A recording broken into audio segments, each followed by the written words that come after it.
I'm Jeff Asher, and this is the Jeff-alytics podcast. Most conversations about crime data start with the numbers themselves. This one, however, starts with the infrastructure behind those numbers. Who collects them, what gets missed, and why that matters when the public is trying to make sense of what happens.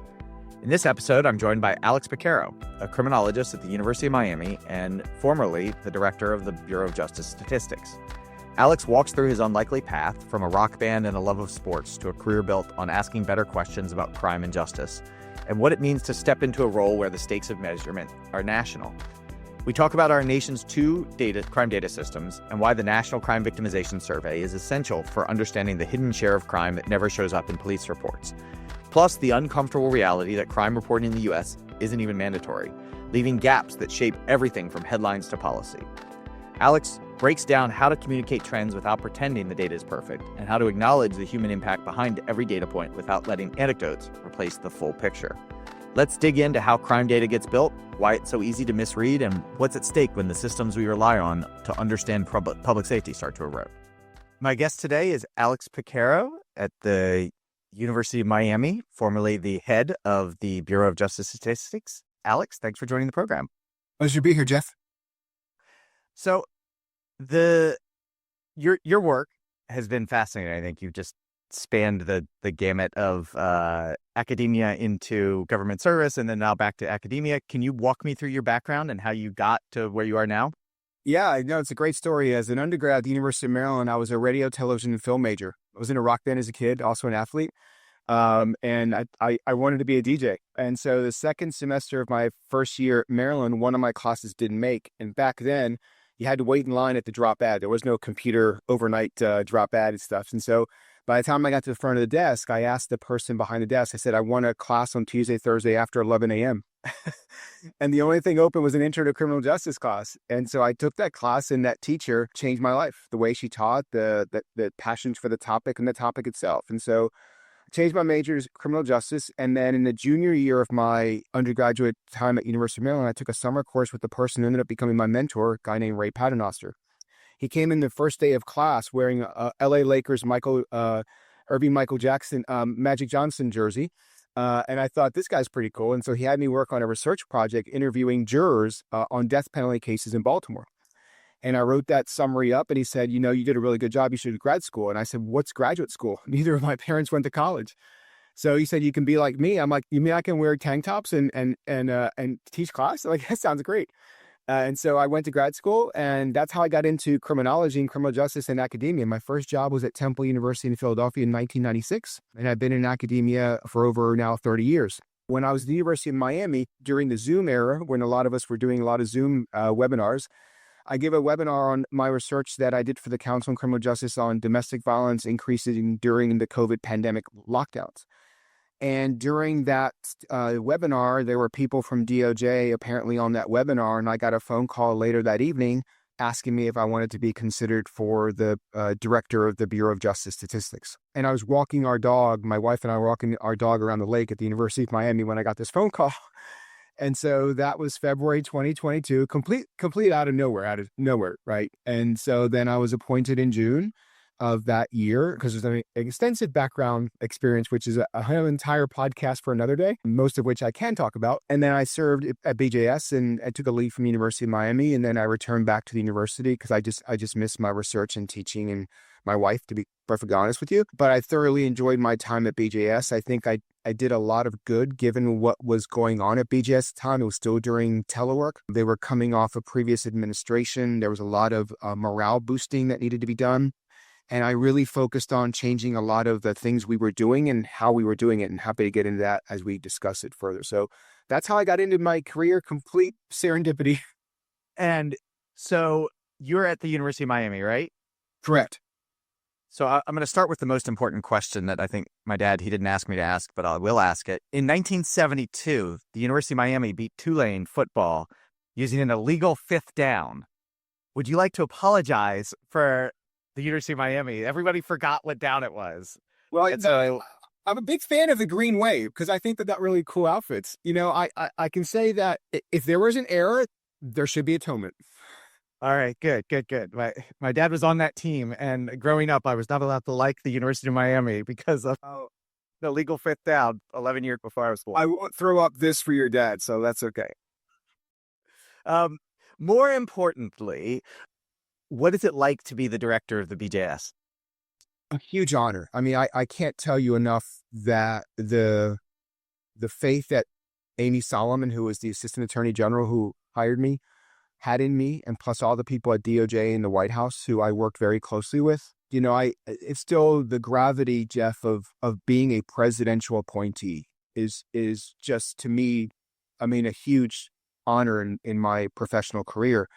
But I remember when I told my parents, my mom started to cry because she was so proud that, I would be working for an administration. And, regardless of who sits in that office, you're still serving the White House and you're serving the nation. And so as someone who used BJS research before I got to BJS, who students of mine, colleagues of mine worked there in their careers before I got there, I felt a real big, not necessarily an honor, but an obligation to my colleagues, because I needed, like you, we need BJS to be something for the nation, for people who use those data for different reasons. And so to this day, I still talk weekly with several people at BJS. And I think that that's a testament to the friendships I made, the kind of collaboration I created, and the sense of ownership that I gave the BJS team. So it was one of the most memorable experiences I've ever had. And obviously, working side by side with my dear friend Nancy Levine, who was running NIJ at the time. We've known each other since we were in grad school, and I went to a better grad school. She doesn't want to accept that, but I did. I went to Maryland. She went to Rutgers, and so that was a lot of fun. There aren't that many days where, and you can see this on Twitter or X, whatever it's called. Nancy and I did a karaoke song that is somewhere on the internet. We did "Don't Stop Believing" at a bar in Las Vegas. So how many directors who are presidential appointees whipped out a tune? And then I did "Pour Some Sugar on Me" with Shelley Highland of BJS. And so they live in the internet. That's the kind of director I am. Clips to add on to that. Oh, sure. No problem. Can we even take a step back and just walk me through what is BJS? How does it differ from what FBI does or other parts of DOJ? Yeah. So BJS is the Bureau of Justice Statistics, is one of the nation's 13 federal statistical agencies. Its legislative authorization allows it to do anything basically with crime and justice data. The interesting thing about the difference between BJS, which was created in the 60s and 70s, and the FBI is that when Hoover was in charge of the FBI, he basically created the Uniform Crime Reports. And it was housed in the FBI because there was no BJS in the 1930s and 40s. And so the FBI has always been in charge of collecting and then disseminating the crime, arrest, and now incident level information. BJS doesn't do that. BJS does a lot of other crime data reporting, and especially the National Crime Victimization Survey, which is a nice counterpart to the FBI's arrest and incident data, because it comes from victimization reports of over 200,000 people and over 100,000 households. That's been going on now for 50 years. So BJS does a lot of data collections on prisoners, on police and law enforcement data, on recidivism, and then other little data sets that they can't do every year because of funding. And of course, the NCVS, the National Crime Victimization Survey, it's its main one. BJS only has somewhere between 40 and 55 team members. I changed the word from staff to team members, who are really, they are absolutely laser focused, Jeff, on tabulating, precise, accurate, reliable, and timely crime and justice data. And so BGS really it's authorized legislatively to touch any crime and justice topic. So there's nothing barring BJS from anything in that regard. It's just that this historical tie or separation, I should say, between the FBI and how it collects and disseminates crime data and how BJS collects and disseminates different kinds of crime data. And both of them, of course, are housed within the Department of Justice, which is an entirely different conversation because most statistical agencies are not housed in a enforcement agency. They're housed as a separate entity. Can you go a little deeper into NCVS, the Crime Victimization Survey? What exactly is it? And you sort of touched on that. And why do we have it? Why do we need it?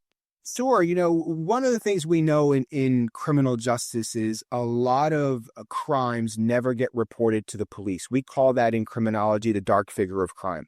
And so I open up my class every time I teach a class on statistics or in criminal justice. I ask people, how many people here have committed a crime? And no, I don't ask people to raise their hands, but just write something down. And how many people have been arrested? And there's this huge gap. A lot more crime happens, and very few of those crime events end up in an arrest. Obviously, some crimes have a higher arrest rate or clearance rate than other ones. And so the National Crime Victimization Survey was basically created to kind of fill that gap about what is the crime that we know happens, that people are victimized, they just don't report it for various kinds of reasons. And so the nice thing about the NCVS is a different way of measuring crime. So instead of arrest data, it's victim self-reports of what happened to them. But one of the great things about the NCVS, Jeff, is it also asks people if they reported the offense and if they sought services for their victimization. So one of it's really positive but very sad at the same time, is the NCVS gives us a really important glimpse into domestic violence and rape and sexual assault, because we know for those crimes, as Andy Wheeler and I just showed for domestic violence, there's a huge underreporting rate that really varies by demographic characteristics and location around the United States. And so that's the real advantage of the NCVS, as not something separate from the FBI data, but something that goes hand in hand with the FBI data. One other important thing that people don't realize with the two series of crime data is that the FBI reports on a calendar year, while the NCVS straddles 2 different years, a 6 months of one year and a 6 months of the next year. So they don't cover the exact same period of time, and they're both housed within DOJ, and they're typically released around the same time. And one of the things that I argued for at BGS was that they should be released basically simultaneously, because if you release them separately and if they show different things, or if people cherry pick different things from each of those crime data reports, then people are confused. And that leads to people to say, so which data set is right? Which number do I have to look at? Fortunately, Jeff, most of the reports, when they do come out, tend to show a similar story. Crime is going up, crime is going down. And that's what I want people to focus on, is not necessarily what percentage or what crime type. You know, you can always have that kind of variation from year to year, and that's normal in any kind of data series, actually, whether it's labor statistics or educational statistics. That's just part of crime data and regular data. And so I think that that's the real benefit of the NCVS. It's very expensive to do. And now, you know, you have the people are being less likely to report in terms of to do surveys, because they're very time intensive. So the cost keeps going up, but it's something that the government and of course American citizens should have access to those different kinds of crime data series. Can you elaborate a little bit on what some of the weaknesses are? You talked about the different time series. I know there's a couple others within CVS that make it different from other kinds of reporting. Sure. You know, a couple of things. One, you have to be 12 years of age and older to be part of the NCVS. So if anything happens to individuals who are younger than that, that's not in the series. Obviously, it doesn't include homicide data, because those people can't give an interview. Sometimes also people don't remember well, and they may not remember all the facts, especially when they are asked about details about what the the offender characteristics were. So sometimes there's a little bit of missing data, and missing data, of course, for any statistician is the worst thing in the world. And so those are some of the weaknesses. And also, Jeff, the NCVS as a module can't always ask every single crime type. So the BJS and the NCVS has released supplements on identity theft and stalking every certain number of years, because there's just simply too much crime to ask in an interview setting. So, you know, again, every data has limitations. And I say this to my students, and I say this to reporters, and I'm sure you do too. All data have weaknesses. And you have to bear in mind and just account for those weaknesses, and try to be as transparent and communicative about those weaknesses to people. But even with those weaknesses, you know, I think it's still important, because the FBI's crime data has its own weaknesses, right? Of course, not every crime gets an arrest. Not every time an officer shows up, the suspect is there. You know, for example, hate crime is a good example of how data are really messy. Sometimes the officer doesn't know at the incident whether hate was a motivating factor. Also, hate is differentially statute across different states and around the country. Some crimes don't get classified until hate crime until many, many months later. And whether or not that data gets updated is a whole nother issue. And so that's just the messiness of crime data. It's not that when these reports come out that the agencies are being nefarious or hiding anything. They're not. They're just, data are data. And sometimes they have problems and limitations. And that's important for all data series in the United States and around the world. Yeah, you mentioned the hate crime data. I love looking through. First up, the FBI's hate crime data is the best presented in terms of here's a spreadsheet with thousands and thousands of rows of data, and you go through it. The other thing I love about going through the FBI's hate crime data is each year you find little nuggets. I was looking through the recently published data for 2024 and saw that of the 120, I think, hate crime incidents that took place where the location is cyberspace, 50 or 51 of them happened in New Jersey, which I think just speaks to, like, if an agency wants to publish and decide something is a hate crime suddenly, then that's going to skew the data set completely. So, I'm glad you brought that up. I'm glad you brought that up because, we're talking about different kinds of crime types. And I think identity theft is a really important one. That it's going to happen to someone, or someone knows someone who's been victimized by identity theft. And a good example of this is, your credit card. When your credit card gets stolen or gets, swapped or something, you don't call the police, right? You call your credit card company.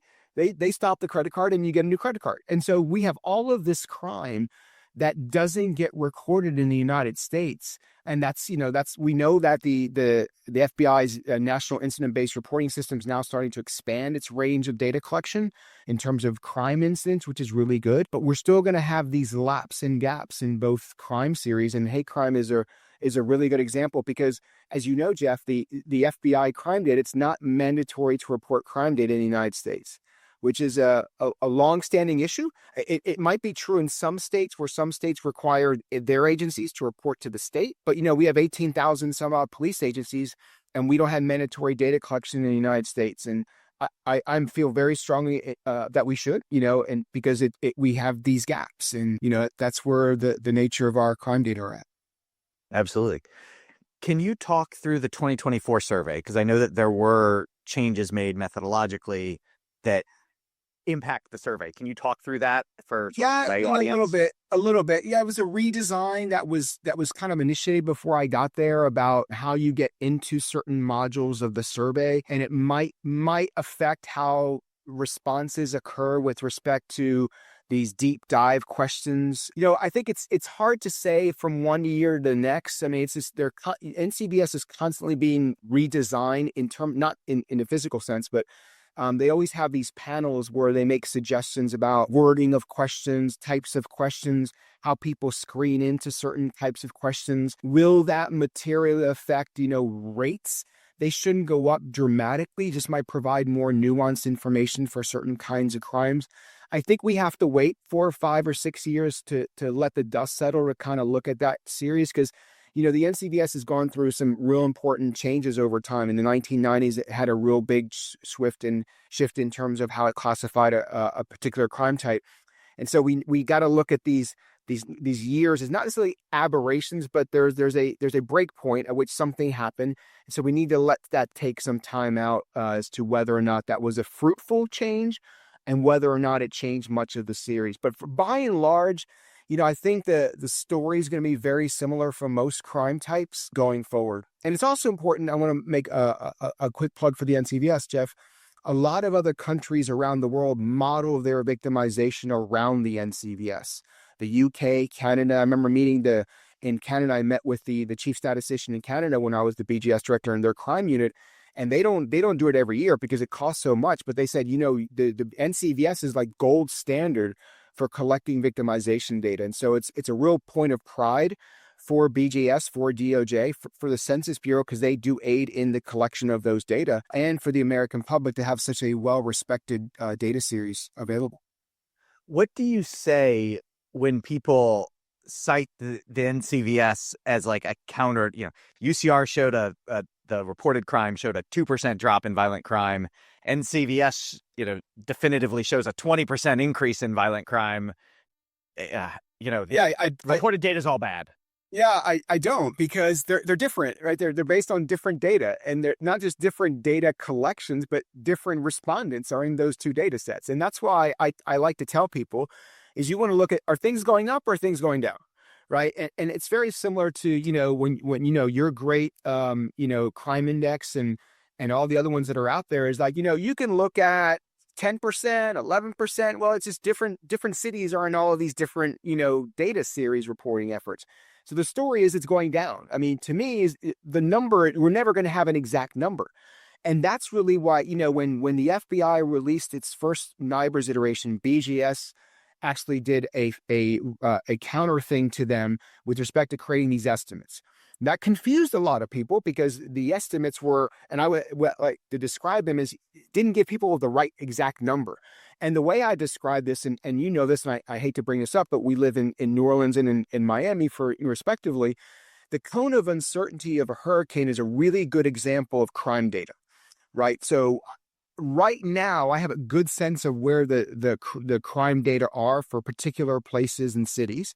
But 5 days out, that uncertainty grows larger for a hurricane. And so I think that's a really good way for people to think about an estimate. And, people are used to this, right? When people buy a car, they see on the car dealer the average mile per gallon of a car in a city or in a highway, right? So it's not going to be that exact number every single time. It's affected by miles per hour. It's affected by your AC. It's affected by the type of tires you have. So we just know the number is going to be somewhere around there. So I think people are used to seeing, okay, the number is going to be somewhere around here, but people love an exact number. And that's the problem with these two data series, is that they're measuring the same phenomenon in different ways and from different respondents. So I constantly have this discussion, as you do with reporters, and I say the story is the story. Is it going up or is it going down? And to me, that's the story.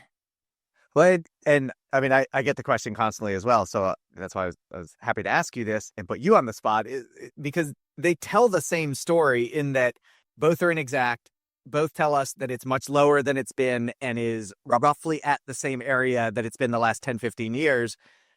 The base rates are so low with violent. Yeah, you can't call the surveys going up or down a couple of percentage points. And it's easy for the nerds in the room to talk about base rates and those kinds of things or missing data problems. But, when I talk to my mom and dad about it, my mom doesn't understand what a base rate is or, what's the reporting average. So, I think most people aren't concerned about, well, it's down 6%, it's down 3%. Oh my gosh, it's a big difference. Well, I mean, it's down.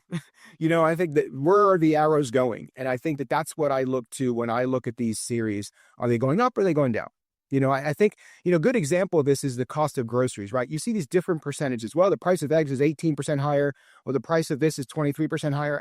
I don't think people are calculating the difference between 18 and 21% when they go to the grocery store. They just know it's higher, right? They know it's a lot higher or a little bit higher. The exact number, I think, is kind of immaterial for most people when it comes to these kinds of things. Yeah, great. I really appreciate that. That's very, I think, helpful to have that discussion spelled out. We've hit the part of the certainty part of this podcast, and now I'd like to ask you to opine a little bit. So, cutting right to the chase, there's been talk about NCVS potentially getting cut. Do you think that's something that could happen, is going to happen? And if so, what do we lose if we lose this resource? Yeah, there is a potential. I mean, the BGS budget is nowhere near what it should be relative to other statistical agencies in general, and then other crime statistical agencies around the world. Always has been. I fought hard to increase that budget, as well as Amy, my boss, Amy Solomon at the time. We hired a lot of new people, which was great. It still needs a lot more. If we lose the NCVS, Jeff, we lose that counterpart to the crime incident data that is recorded by law enforcement. So that, one of the most important things I tell people is you don't know what you don't know.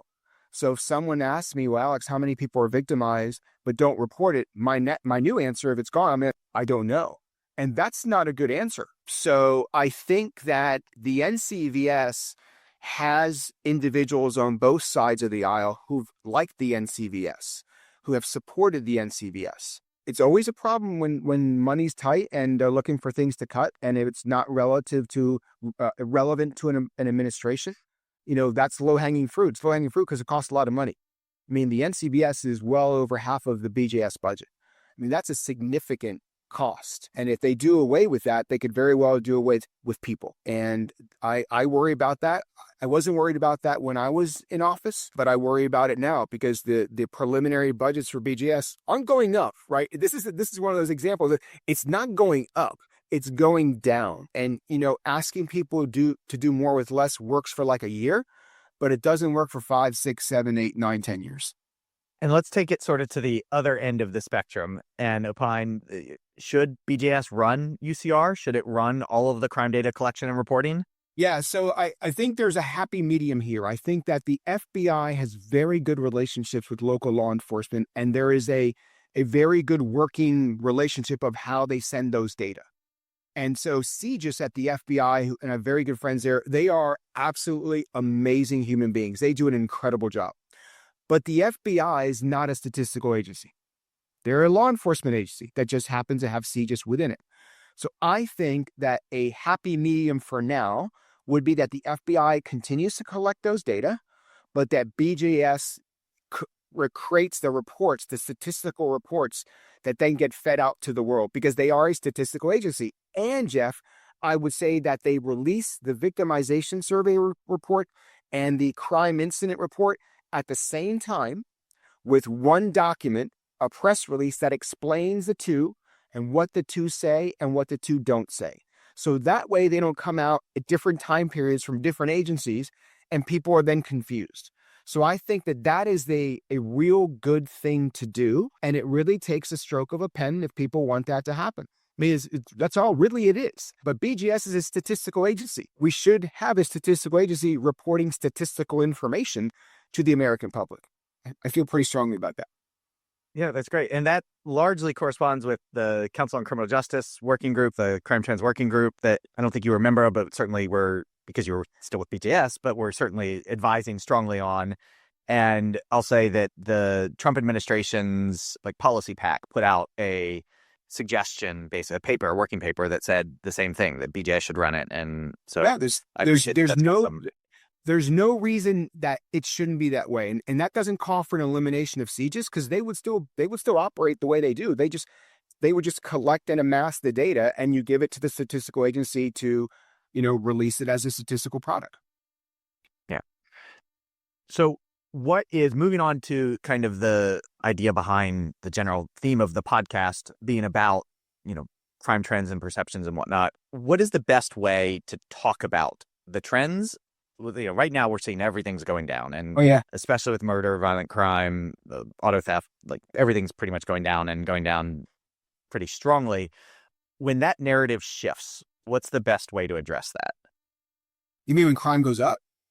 Yeah, at some point the decline will stop, right? We're not going to hit crime zero, and when that happens, I like to. A lot of people are sports fans. And I think a really good way to explain this to people is think about a 182 Major League Baseball season, right? We're right now in the World Series, won 18 innings last night. They played 2 games. Turn around and play again. Not again. The recording of this. Yeah, sorry. Not to date the recording of the Dodgers and Blue Jays. But over the course of a Major League Baseball season, a hitter's not going to hit really well every week. It's just not going to happen. Hitters are going to go through ups and downs, but there'll be an average over time. Crime data are very similar to that. When you look at crime data historically, we do have increases and we have decreases. We have increases and we have decreases. And those things are a function of macro level characteristics, micro level characteristics, and a lot of things that we can't explain because we just don't have all of the information. The perception thing is the real tricky bit because, and especially now, Jeff, is people are not taking time to literally think. And they're literally looking at the first search result on their search engine, or they're only self-selecting what media outlets to look at, whether those are on the left or whether those are on the right. And because of that, people are not prodding what the data are saying and what they are measuring and what those trends look like. Because as you watch the 6 o'clock news or 5 o'clock in where you live, and the first thing is going to be a crime story. That's the absolute first thing. And people have neighborhood alerts, right? That tell them if something is happening, there's a siren 3 blocks away, there's a police presence over here. So people are constantly being given information about what crime looks like. And then when you show them trends, and then they go, but what I heard my friend, or I saw this smash and grab, I hear these carjackings, crime's out of control, no, it's not. And so that's a hard thing for us, in both of our roles to explain to people is that, perception is their reality. And our job is to say, well, the facts are this. And the way I like to put this to people is I say, well, if you think crime is out of control, can you provide the data to me that would correct my opinion of that? Because here's the data I have. And then nobody says anything because then they go, oh, I just heard. Well, I hear a lot of things. I hear a lot of things, most of which aren't accurate. And so I try to put it back on the person to say, well, if I'm wrong, then it should be very simple for you to demonstrate that I'm wrong. And that cuts the conversation off right away. And how do you suggest that the popular saying that I love to repeat, I think, on this podcast, the media doesn't cover the planes that land? And obviously the media should cover the planes that crash, which are hopefully, thankfully, few and far between. But how should the media cover times where you're seeing declines or you're seeing an absence of crime? And how can they affect it? Because people are not data literate. How can they use data to support that? Yeah, I think the easiest thing that journalists can do, I think there are 3 things that journalists can do. And some are really, really good. Graphs are the number one thing for people. And I say graphs, Jeff, because when I got to BJS, I said, we need to stop these 50-page PDF files with 18 pages of technical appendices that nobody in the world but an academic and a researcher is going to read. So I created a series called Just the Stats. I actually had a naming contest. We had a SurveyMonkey naming contest, and I let BJS, actually the team, voted for an answer. And the answer was Just the Stats. Literally is what happened. And I said I wanted a document where someone can read the title and there's one figure and the answer to the question. And the first one we did was on carjacking because we were able to get those data through the NCVS in a certain kind of way. And I think there are some really good journalists who just have followed that model. Let's just put a graph for people. And graphs are great. You that's what you do. They're so powerful because they communicate the answer. So that's one thing journalists can do.